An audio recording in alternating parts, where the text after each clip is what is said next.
¿Ha escuchado usted alguna vez la palabra intervención? Si usted la busca en el diccionario, intervención es el acto de intervenir. No nos saca de nada mucho la definición, así que déjeme explicarle en simples palabras, o en palabras más conocidas, es meterse. Es decir, cuando alguien se mete en alguna situación, ya sea para ayudar o para venir y dar alguna advertencia o para colaborar, etcétera. En nuestro contexto de iglesia, nosotros conocemos esta palabra como confrontación, y no es la idea venir y pelear, sino la idea es venir y poner las cosas sobre la mesa para poder venir y ayudar y ganar al hermano, es la intención. Pero déjeme explicarle un poco. En nuestro país no se utiliza mucho esta palabra intervención, ni hay mucha práctica de esto. En otros países sí. Por ejemplo, en algunos países practican esto en círculos de amigos.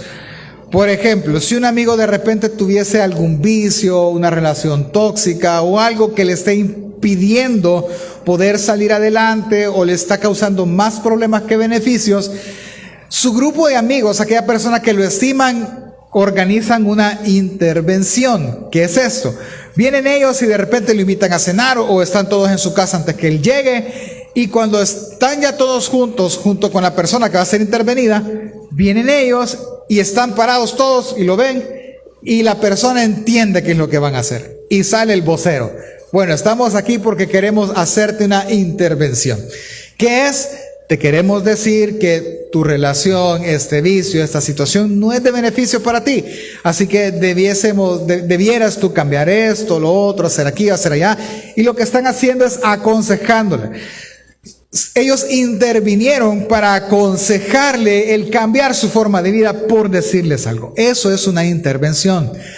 Lo que vamos a aprender nosotros en el relato es que para Dios no hay casualidades, o una cualidad de Dios, mejor dicho, es que Él interviene. ¿Sí? Él llega en el momento correcto, en el momento justo, y Él mete su mano en ayuda o en amonestación independientemente del caso. Así que lo que vamos a aprender es a tener conciencia de que Dios es capaz de intervenir en nuestra vida. No importa si nosotros tenemos un mérito para que Él lo haga o carezcamos de ellos. Necesitamos de Él. Así que lo que debemos de hacer es clamar y adorar para que Dios intervenga y Él puede entrar en nuestras vidas y arreglar lo que tenga que arreglar. Para eso nos vamos a estudiar el libro de Jueces. Usted está en el capítulo 5. Déjeme darle un poco el panorama general de cómo es los jueces para lograr entender qué es lo que está pasando. Los jueces tienen dos líneas en el que el libro se mueve. Sí, es un libro histórico, pero ¿qué es lo que está pasando? Acaba de terminar la conquista. Israel está dentro de la tierra prometida. La tierra prometida fue repartida, pero han quedado ciertas ciudades aún en medio del pueblo de Israel que tienen que ser vencidas y expulsadas. Eso lo hará cada una de las tribus ahí. Pero en el momento donde empieza el libro es cuando Josué muere. Josué era el que dirigió la conquista. Él va a morir. Al morir él pasa algo. Jueces capítulo 2 versos 9 al 10, vean en la pantalla, dice: y los sepultaron en su heredad en Timnat-Sera, en el monte de Efraín, al norte del monte de Gaz.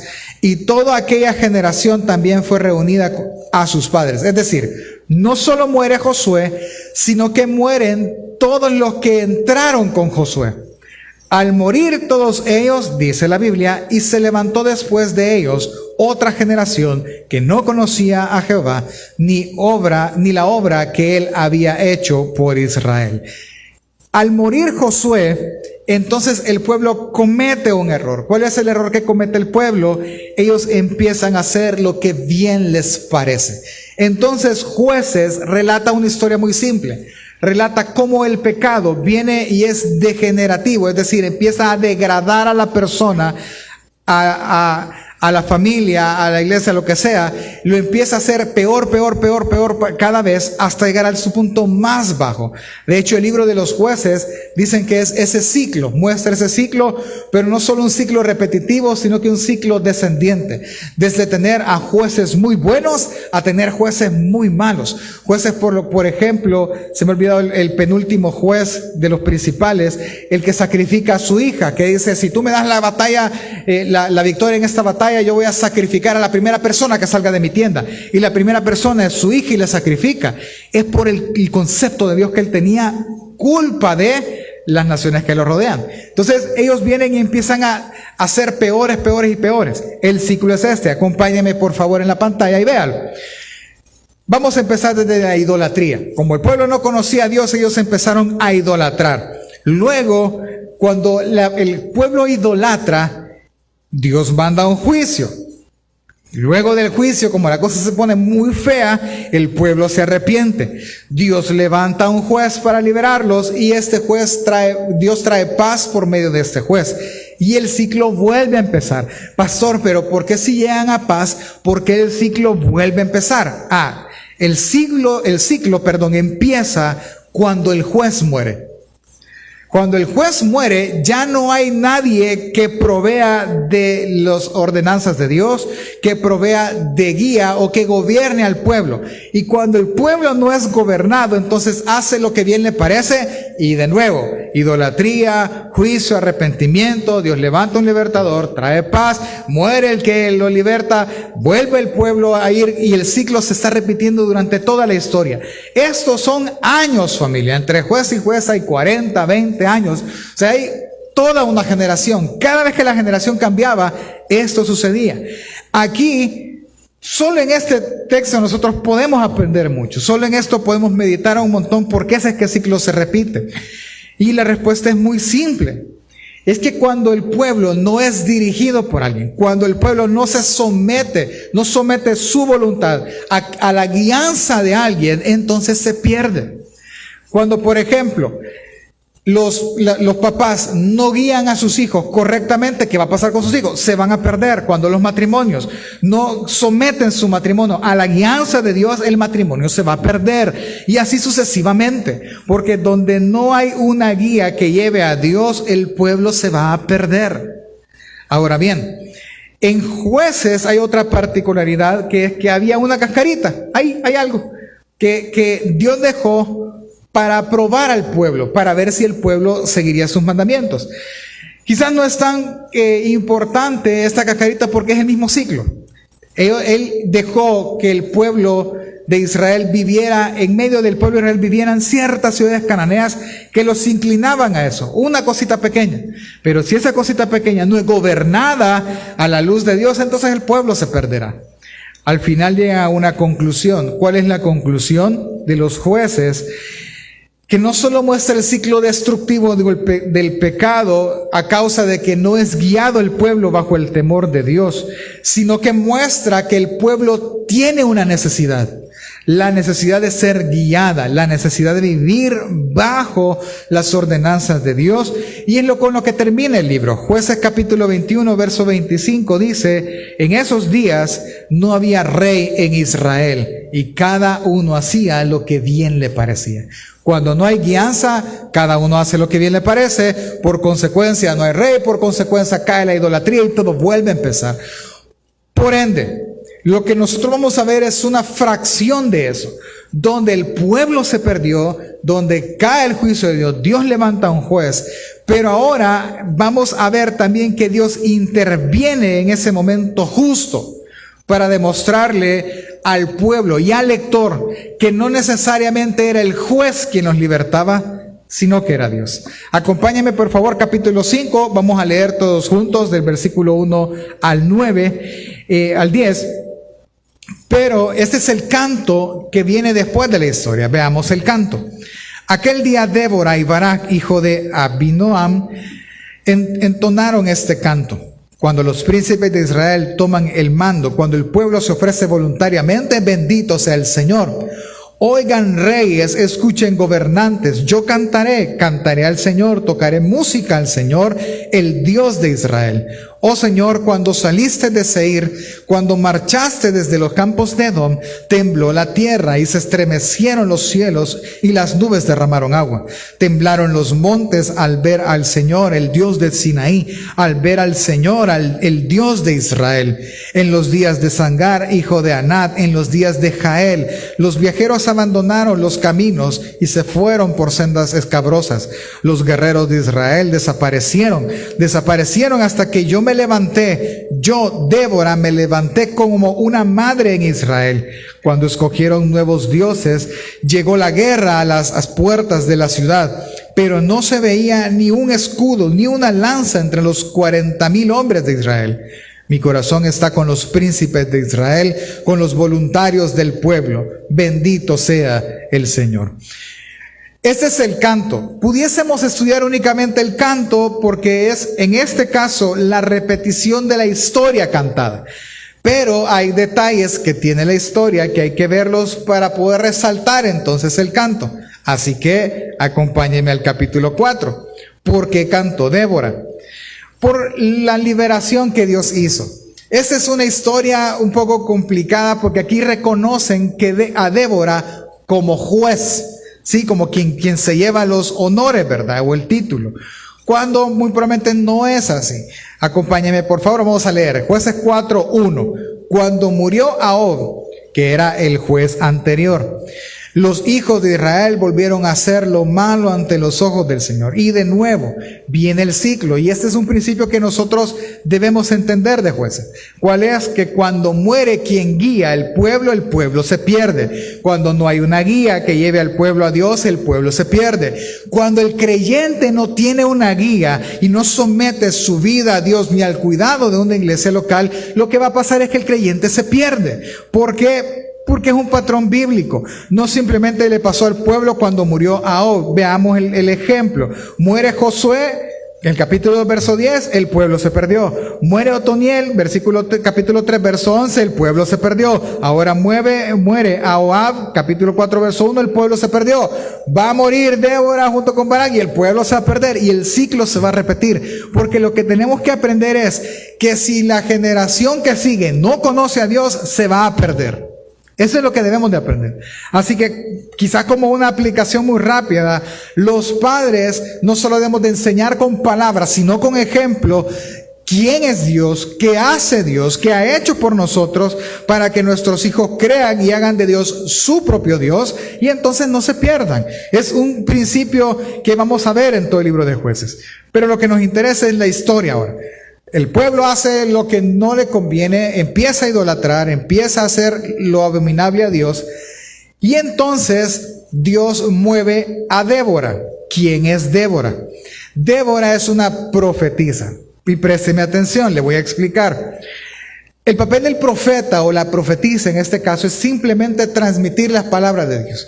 Si lo queremos ver así, es como quien da los recados. No agrega, no quita, simplemente Dios dijo, di tal cosa, y ella dice, Dios dice tal cosa. Ese es el papel de los profetas.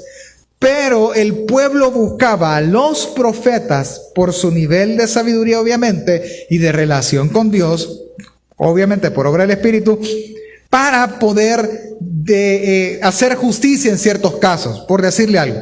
De repente vienen dos hermanos, mira, no nos ponemos de acuerdo en ese asunto, dinos tú qué hacer. Ustedes deben de hacer esto y esto. Y ese acto de venir y juzgar entre dos personas es lo que hacían los jueces. Entonces a ella, por eso en algunas versiones se traduce como que su papel era ser juez. No era ese papel. Simplemente estaba guiando en los problemas normales al pueblo, a aquellos que querían, no a toda la nación. Ella se sentaba en una palmera y ahí los que querían llegaban. Los que no querían pues no llegaban y seguían sus vidas como ellos quisieran. Ese era su papel. Entonces, cuando vienen los hijos de Israel y se pierden, Dios los entrega en manos de un rey Jabín, que es un título, más que un rey, como decir un faraón. Y ellos son oprimidos por 20 años. Les va mal. A los 20 años, ellos claman a Dios para que Dios intervenga, es decir, para que Dios haga algo en medio de ellos. Es entonces que Dios habla a la profetisa, a Débora, y da una instrucción. Versículos 6 al 8. Dice: y ella mandó a llamar a Barak, hijo de Abinoam, de Cedes de Neftalí, y le dijo: esto ha ordenado el Señor, Dios de Israel. Ve, marcha al monte Tabor y lleva contigo a 10,000 hombres de los hijos de Neftalí y de los hijos de Zabulón. Y yo atraeré hacia ti a Sisara, comandante del ejército de Jabín, con sus carros y sus muchas tropas al torrente de Sisón, y los entregaré en tus manos. Le respondió Barak: si tú vas conmigo, yo iré, pero si no vas conmigo, no iré. Y aquí hay varias formas de entenderlo, y tratemos de entenderlo bien. Lo que nosotros alguien pudiese decir: yo fui uno el día de ayer que estudiándolo la primera vez, que es: ve qué bonito este Barak, ¿verdad? Como Moisés cuando está hablando con el ángel del Señor en la zarza. Si tu presencia no va conmigo, yo no iré. Pero realmente no está pasando eso. Lo que está demostrando Barak es su falta de fe. Ni siquiera está mostrando cobardía, porque hay otro, yo he escuchado prédicas así: es que Barak fue un gran cobarde, por eso Dios levantó una mujer como Débora. Ese es un mensaje más feminista que bíblico. El punto es el siguiente: en ese tiempo el pueblo era idólatra, el pueblo no estaba obedeciendo la voz de Dios, quizás ni siquiera conocía quién era el Dios verdadero. Dios habla a Débora, y el papel de Débora era: tenés que ir a pelear. Y Barak viene y le dice: bueno, ¿y a vos quién? Vos, por ser mujer, ¿por qué me tenés que dar órdenes a mí? Es que Dios me dijo. Pues no te creo. Así que si no vas vos, yo tampoco voy. Y esta intención es peligroso. Vos querés que vaya a pelear contra 900 carros de este Jabín. Para que podamos entender, los carros de guerra, lo más tecnológico que podía haber en ese momento. O sea, quien tenía carros de guerra era un poderío militar extraordinario. Es como que usted diga: me voy a ir a enfrentar con 10 policías con escopetas con este cuchillo que tengo en la mano. Ay, hermano, si desde lejos le van a disparar y lo van a matar. Esa era la relación. Así que era un suicidio para Barak hacer eso. A pesar que Dios le había dicho: yo voy a entregar en tu mano. Entonces a esta mujer yo no le voy a creer. Yo no te creo a ti. Así que si vamos los dos, porque si morimos los dos. Yo no me voy a estar dejando mangonear por una mujer. Eso es lo que está pasando ahí. No es que este es un cobarde y la otra es la gran feminista empoderada. No es esa la figura. Viene ahora: ¿por qué pastor está tan seguro de esto? Por lo que dice el versículo 9. Léalo conmigo. Y ella dijo: ciertamente iré contigo. Sin embargo, el honor no será tuyo. Vean, cuando salían a la guerra, el honor es el del capitán, ¿verdad? Por ejemplo, cuando salía David a la guerra, ¿qué cantaban? Saúl mató a 1000 y David mató a sus... ¿Por qué daban más honor a David que a Saúl? Porque quien iba con la espada delante era David. Saúl, ¿dónde estaba? Sentado, esperando que David mochara medio mundo. Ya estuvo, hoy sí, marchemos triunfantes. Pero la gente reconocía quién era el que peleaba más. Entonces, en este caso, el pueblo debía de reconocer a Barak como el líder de la rebelión, pero no es así. Débora viene y le dice: ciertamente iré contigo. Sin embargo, el honor no será tuyo en la jornada a la que vas a emprender, porque el Señor venderá a Sisara en manos de una mujer. Entonces Débora se levantó y fue con Barak a Cedes. Véame otra vez. El problema es el siguiente. Nosotros lo vamos a leer en el canto, pero por eso es bueno leer la historia. Aparentemente los hombres no querían ir a pelear. ¿Para qué vamos a ir a pelear si nos van a vencer? No peleemos, vamos a morir y derramar sangre por gusto. Así que no vamos a ir. Nos falta fe si quieren verlo así. No tenemos fe, nos van a matar. Pues para que vean que esto real viene de Dios, la profetisa va a ir con ustedes. Sí, porque es palabra de Dios, así que vamos a ganar, Dios lo va a entregar. Y para que todavía vean más aún la desgracia de hombre que son todos ustedes, vamos a ganar por mano de una mujer y no de un hombre. Ahora me voy a detener, ¿verdad? No es el menosprecio de la mujer, sino que la mujer no era quien batallaba, ¿sí? No, no vemos en la Biblia mujeres que iban con las espadas, démonos duro con todo. No era su papel, era papel del hombre. El hombre es el que debía de proteger a todo el pueblo de Israel, a sus familias por ende, pero en este caso no habían hombres. Dejaron sus espadas, dejaron las lanzas, ¿no? ¿Qué tuvo que hacer Dios? Pues los voy a avergonzar de tal manera. Y van a ver que yo voy a intervenir de tal manera que una mujer va a matar y va a ser quien se lleve todo el honor y la victoria de la pelea. Y es así, se van a la guerra. Cuando van a la guerra, Dios empieza a obrar. No lo dice la historia, usted lo puede leer en su casa, lo dice el canto. ¿Qué es lo que pasó? Viene, acuérdense que no están peleando en duela, ¿verdad? O en asfalto, están peleando en tierra. Y Dios hace llover. Al hacer llover, al estar sobre tierra, hacer llover y empezar a caminar y a luchar sobre eso, lo que se va a hacer el lodo. Y va a ser difícil caminar, difícil para un caballo, más difícil para un carro de guerra. Entonces los carros ya son por gusto. Dios hace llover, los carros ya no hacen su función y entonces Israel viene y los mata. Prácticamente les dice, te los voy a dejar quietos para que solo les dejen con la espada tranquilo. Y eso pasa. ¿Por qué está tan seguro? Porque si usted lo lee en su casa, cuando eso pasa, Sisara, que es el general, se baja de su carro y empieza a correr. Y tras de él va Barak y lo empieza a seguir. Cuando Sisara llega a una aldea, él se esconde en la casa de una mujer llamada Jael. ¿Sí? Entra y se queda así, lo reconoce porque había cierta alianza entre esa aldea y el rey Javín, y lo reconoce y le dice, ¿qué pasó? Aquí vengo huyendo, dame agua, le dice. ¿Ok? Viene ella y le da leche, que es como más exclusivo. Le dio la leche y dice él, me voy a quedar aquí, acostado. Si alguien viene y pregunta por mí, les dices que no me has visto, que no estoy aquí. Vaya, perfecto. Viene ella, hace lo que le dice Sisari, pero ella viene y agarra una estaca y un martillo. La pregunta sería, pastor, ¿y por qué una mujer va a tener una estaca y un martillo? Porque, irónicamente, llamémoslo así o casualmente, quienes levantaban las tiendas, sus casas, eran las mujeres. ¿Sí? Llegamos, aquí nos vamos a quedar. Mujer, levantá la tienda. Y las mujeres empezaban a levantar la tienda donde dormían. ¿Qué competencia vienen y desarrollan en eso? El agarrar las estacas y ¡pam! Poner la otra. Vaya bichos, levántenme, ayúdenme a levantarla. De ahí toma sentido aquel proverbio que la mujer sabia, ¿qué hace? Edifica su casa. Levanta esa tienda, ¿sí? Ahora bien, viene esta mujer, movida obviamente por Dios, ve a Sisara dormido. Hermano, tenía que haber sido para levantar una tienda o una estaca muy gruesa de madera o una estaca muy gruesa de metal. No sabemos, ustedes lo que saben es que para que una estaca entre en la tierra o es muy filuda y muy pesada y el martillo no es de hule, tiene que ser lo suficientemente pesado para que cuando dé el golpe clavarse en la tierra, ¿ok? Pues esta mujer agarra la estaca, el fulano está acostado, dormido, le ponen la estaca en la sien y lo mata.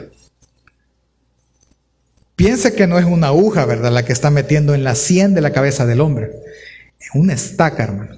Es una estaca, y si usted lee, de un golpe la estaca atravesó la sien y quedó clavada en la tierra. Literalmente le destrozó la cabeza, de un solo golpe. Lo dejó ahí, siguió, y la historia termina así. Versículo 22. Barak lo venía siguiendo, y he aquí, cuando Barak perseguía a Sisara, Jael salió a su encuentro y le dijo, ven, te mostraré al hombre que buscas. Y entró con ella, y he aquí Sisara yacía muerto con la estaca en la sien. Y termina el relato. Así sometió Dios en aquel día a Javín, rey de Canaán, delante de los hijos de Israel. Y la mano de los hijos de Israel se hizo más y más dura sobre Javín, rey de Canaán, hasta que lo destruyeron. Entonces, cuando esto termina, Débora canta. Pero lo que tenemos que notar es que él no dice, así fue por mano de Barak. No dice eso. Así sometió Dios por manos de Débora. No dice eso. Ni siquiera dice por manos de Jael. Dice así sometió Dios. Por medio de una mujer, Dios hizo pedazos en la cabeza del general y libró a Israel. Él intervino de esa manera. Al ver todo el cuadro, entonces Débora canta y empieza a expresar lo grande de la intervención de Dios, porque ella conoce y expresa la gloria de Dios y su credo ahora, porque ganó algo que ella no conocía de Dios. ¿El qué? Que Dios es tan soberano para intervenir de la manera que menos lo espera una persona. Vea el canto ahora y hoy va a tener más sentido. Capítulo 5. Dice, aquel día Débora y Barak, hijo de Abinoam, cantaron este canto. Aunque aparezca Barak ahí, al verlo y por el tema literario, quien canta es Débora. No es el punto, veamos el canto. Versículo 2. Cuando los príncipes de Israel toman el mando, cuando el pueblo se ofrece voluntariamente, bendito sea el Señor. ¿Por qué? Porque ellos no querían ir. Leamos toda la primera parte y entendamos por qué es bendito el Señor. Versículo 3. Oíd reyes, escuchad gobernantes, yo cantaré al Señor, tocaré música al Señor, el Dios de Israel. Oh Señor, cuando saliste de Seir, cuando marchaste desde los campos de Edom, tembló la tierra y se estremecieron los cielos. Vea, las nubes derramaron agua, temblaron las montañas al ver al Señor, el Dios del Sinaí, al ver al Señor, el Dios de Israel. En los primeros 5 textos, si usted lo quiere ver como una introducción, ella hace ver que si el ejército fue destruido, no fue destruido por Barak, no fue destruido por Débora, mucho menos por Jael, fue destruido por la intervención de Dios. Cuando Él salió, se estremecieron las tierras, temblaron los montes, pero lo principal es que llovió e inmovilizó al ejército y entonces pudieron matarle. Pero sin esa intervención de Dios no hubiese podido salir. ¿Pero por qué tuvo que intervenir Dios? Versículos 6 al 8. En los días de Sangar, hijo de Anat, en los días de Jael, vea lo que hicieron los viajeros. Les llama así a los mismos israelitas. Los viajeros abandonaron los caminos y se fueron por sendas escabrosas. Es decir, dejaron la ley y se fueron por otro camino. Los guerreros de Israel desaparecieron. Desaparecieron hasta que yo me levanté. Vea, quiere decir que Israel no tenía quien la defendiera. ¿Quién tenía que defenderla? Los hombres. ¿Quién tenían que salir con espadas y lanzas? Los hombres, pero no tenían. ¿Hasta cuándo? Hasta que yo me levanté. Yo, Débora, me levanté como una madre en Israel. Cuando escogieron nuevos dioses, llegó la guerra, las puertas de las ciudades, pero no se veía ni un escudo, ni una lanza entre 40,000 hombres de Israel. Vea entonces, entre 40,000 hombres que tenía Israel para ese momento, no había uno de ellos que tuviera un arma para defender su tierra. Por el contrario, cayeron en idolatría y esa idolatría trajo la guerra a sus puertas. Así que quien debía de defender a Israel y mostrar quién era el Dios, no lo hizo. Y en ese momento justo es que Dios interviene. Y Él con su poder lo hace, es lo que Débora está exaltando. Cuando estos debieron cuidarnos, Dios saltó. Y Dios intervino. Él hizo, primero, que se levantaran 10,000 hombres a pelear. Segundo, que 10,000 hombres pudieran matar a todo un ejército cuando Él detuvo sus carros. Tercero, que el hombre que dirigía fue muerto, no por los guerreros, fue muerto por una mujer. Y entonces termina el canto así. Versículo 24 al 26. Bendita entre las mujeres es Jael, mujer de Eber Ceneo, bendita entre las mujeres de la tienda. Él pidió agua y ella le dio leche. En taza de nobles le trajo cuajada.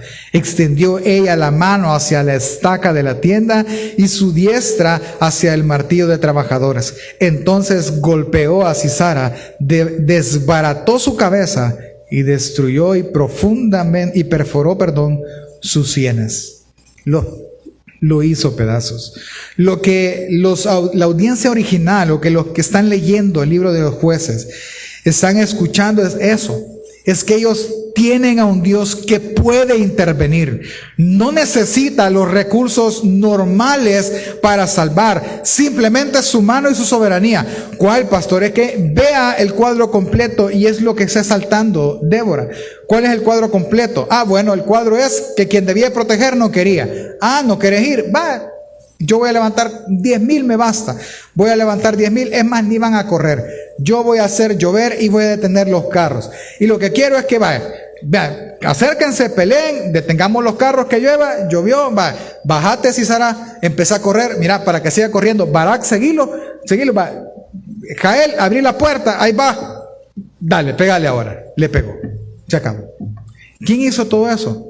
La soberanía de Dios. Ni siquiera la habilidad de Barak o Débora. Fue Dios quien intervino y entonces salvó al pueblo. Y eso es lo que hace predicar lo precioso del Evangelio, justamente esto. Porque nos muestra un Dios que no solo intervino en esa guerra, un Dios que ha intervenido siempre, que siempre ha tenido su mano puesta para que la historia siga el curso que Él quiere y que Él ha determinado. ¿Cómo lo puedo ver? ¿Cuál es la evidencia de esto? Ok, es que Dios es un Dios que interviene. Sígame. Adán y Eva pecaron, debían morir, pero Dios intervino y les mostró gracia haciendo vestidos, expiando su pecado. Noé y su familia, la generación estaba muy perversa, hay que matarlos a todos. Dios intervino y salvó a Noé y su familia y volvió a empezar. El pueblo de Israel estaba cautivo, ya no querían ser más esclavos de Israel. Dios intervino y por medio de Moisés dio libertad al pueblo de Israel. Lo que vamos a estudiar la otra semana en Primera de Samuel, Ana tenía una gran petición en su corazón. Dios intervino y ella pudo concebir a Samuel. David, en medio de muchas batallas, fue buscado para ser muerto por Saúl, pero Dios intervino en todos esos lugares y Dios guardó su vida. Daniel mismo, en un gobierno extranjero, lo mete con un foso de los leones, Dios intervino y hace que los leones se duerman. Los 3 amigos de Daniel van y los meten al foso de los leones, Dios intervino, se mete con ellos al horno de fuego y los salva del horno de fuego. Y nosotros, pastor, lo mismo. Lo mismo pasó con nosotros. Y vean la historia, y ahora tomará sentido increíblemente la historia. Vamos aterrizando y terminemos. Jueces capítulo 5, verso 24, déjemelo leerlo. El canto termina así: bendita entre las mujeres es Jael, mujer de Eberseneo, bendita sea entre las mujeres de la tienda. Débora está hablando algo que ni ella entiende porque lo está cantando. Pero ella está anunciando algo impresionante. Vea la frase: bendita entre las mujeres es Jael. ¿Dónde más escuchó este canto usted?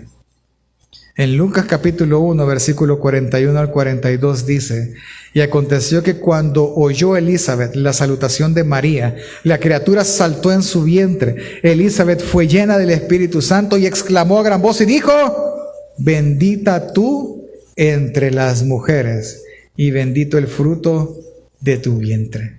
Es que Elizabeth no está cantando al azar, no. Elizabeth está recordando que así como fue Israel salvado por mano de una mujer en el tiempo de los jueces, porque ella era esposa de un sacerdote, debía de conocer la historia. Así como fue salvada y bendita fue Jael en ese momento, bendita eres tú, María, porque de tu vientre saldrá la estaca que será incrustada en la sien de la muerte y se vencerá la muerte. Y el rescate llegará a todos nosotros. Y es el mismo canto. Así como por mano de Jael Dios dio libertad y salvación al pueblo, por mano de María y por el vientre de María daría libertad de pecados a toda la humanidad. ¿Coincidencia? No. Se llama intervención soberana. Dios actuando de la misma manera siempre. Siempre. Así como libertó del pasado, liberará ahora. Ahora la esperanza viene de Dios, usando a otra mujer, no a un hombre, a otra mujer, para hacer el milagro y la intervención más grande que ha habido en todo el mundo de parte de Dios. ¿Cuál, pastor?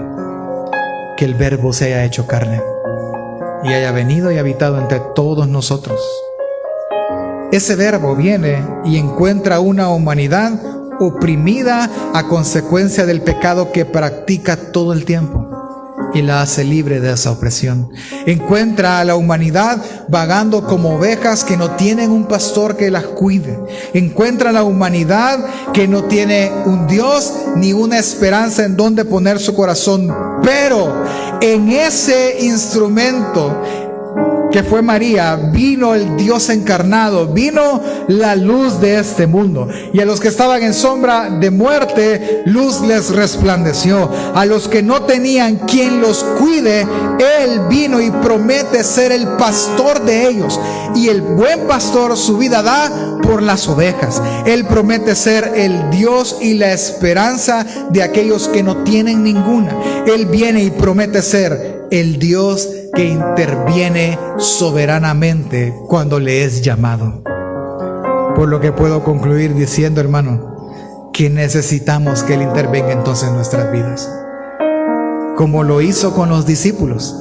Él intervino en la vida de 12 hombres y les dio sentido y propósito. Él intervino en la vida de una mujer que fue hallada en adulterio y perdonó sus pecados. Él intervino en la vida de Saulo de Tarso, quien tenía fe pero perdió el camino, y Dios enderezó la senda de Saulo. Él intervino y necesitamos que Él intervenga como intervino con todos aquellos que sanó y les hizo libre de la opresión. Así necesitamos que Dios intervenga en nuestras vidas. Necesitamos de su intervención. Es más, yo no sé si usted lo ha notado, Dios está ahorita soberanamente construyendo un escenario enorme. De nuevo, colocó una pandemia enorme en este mundo, que muta cada instante, cada vez la enfermedad es peor, más contagiosa. Véalo a su alrededor, véalo en su trabajo, véalo en todas partes.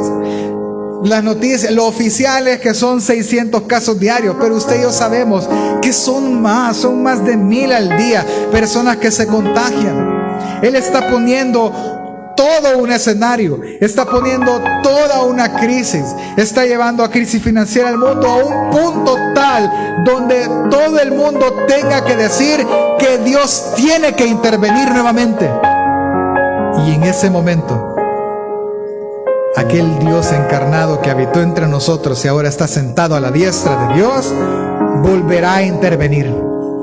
¿Cómo, pastor? Él volverá, Él regresará y Él gobernará justamente sobre esta tierra. Así que Débora no solo canta exaltando la intervención divina de parte de Dios, Débora canta anunciando el Evangelio, diciendo que un día Dios volverá a intervenir. Un día Dios ordenará, sanará, dará libertad de la opresión del pecado, y todo será para la gloria del Dios Padre. Eso anuncia Débora. Por lo tanto, hermano, la buena noticia es: seamos conscientes. Dios es capaz de intervenir en nuestras vidas, sin importar mérito o la falta de Él. Necesitamos de Él. Clamemos a Él, adorémosle a Él, porque solo Él puede intervenir. La alabanza de Débora exalta la mano soberana que interviene de parte de Dios, y su credo, ¿cuál es? Él va a intervenir cuando sea necesario. Nosotros debiésemos de hacer lo mismo, así que apliquémoslo. Nosotros podemos adorar a Dios por su intervención de dos maneras: porque Él puede intervenir en el futuro, o porque Él ha intervenido en el pasado. Empecemos al revés, hermano. Si Dios no hubiera intervenido, por el COVID estuviésemos muertos, por cualquier otra enfermedad. ¿A cuántos Dios nos ha sanado? ¿A cuántos Dios nos ha librado de un contagio fuerte? ¿Y por qué fue? Porque Él intervino. Los que somos padres, si Él no hubiera intervenido, nuestros hijos no hubiesen nacido. Porque si alguien da la vida, es Él. Si alguien dice quién será padre y quién no, es Él. Es su intervención en la historia. Así que si usted tiene hijos, es porque Dios ha intervenido. Es más, si usted toda esta semana y a lo largo de toda su vida ha tenido alimento, ropa, abrigo, techo, empleo, lo necesario y mucho más de eso, seamos conscientes de algo. Si lo hemos tenido, es porque Dios ha intervenido en nuestras vidas. Por eso, adorémosle. Pero también nos da la esperanza ver al pasado que Él puede intervenir en el futuro. Él puede y Él quiere intervenir en nuestras vidas. Por eso Débora canta a un Dios que no es indiferente a nuestra necesidad. Por eso ella canta y adora a un Dios que no es indiferente a nuestros temores. Por eso ella canta a un Dios que es capaz de intervenir en todo y solucionarlo todo de acuerdo a sus propósitos. Por lo cual entonces sí, ahora entendamos, ella dice, bendito sea el Señor, porque Él puede intervenir. Así que yo le invito a algo ahora, hermanos. Póngase de pie para que terminemos. Le invito a algo. Número 1, dé gracias. Demos gracias. Solo seamos conscientes de una cosa. Aquí hay diversidad de personas, ¿sí? Por ende hay diversidad de enfermedades. Yo le puedo decir que yo doy gracias por la intervención de Dios solo en COVID. Pensemos solo en COVID. Yo me he enfermado 2 veces de COVID. Las 2 veces en ninguna se enfermaron mis hijos. La segunda vez se enfermó mi esposa y ya embarazada. No podía darle medicamentos de COVID. Así que a pura acetaminofén sufrió toda la semana, pero nunca fue hospitalizada. Y nunca el bebé sufrió. Le puedo dar gracias a Dios por eso. Le puedo dar gracias a Dios porque en esta nueva vuelta que vamos a hacer, he estado en medio de tanta gente enferma y no me he enfermado yo ahora. Porque no ha sido mi mano, ha sido su intervención. Piensen usted, si se ha enfermado, yo aquí lo veo, pastor, pero tengo secuelas, yo me voy de lado por rato, pero usted está parado acá. Usted está con vida aún. Probablemente fue a un hospital, probablemente no. ¿Por qué no fue o por qué sobrevivió? Porque Él intervino. Porque su hora no ha llegado. Porque aún tiene usted mucho que hacer sobre este mundo. Entiéndame, familia, Dios es tan soberano, interviene tan poderosamente que piense cuántas veces usted tuvo que haber muerto, cuántas veces usted pudo decir al diablo toda esta fe y yo me voy a regresar al mundo y voy a hacer lo que bien me parezca. ¿Por qué no lo ha hecho? ¿Por qué no se ha perdido y lanzado a su pecado, a mi pecado? Porque Él intervino. Porque algo tenemos que hacer aún. Porque hay personas a las que debemos servir aún. Hay personas a las que se le debe de predicar aún. Por eso, simplemente por ese hecho, deberíamos de dar gracias. Y si necesita usted que Él intervenga, pues dígaselo. Señor, yo te ruego algo. Yo te pido que intervenga en mi vida. Entra y sin permiso, ordena y cambia lo que tengas que cambiar. Oremos, hermanos.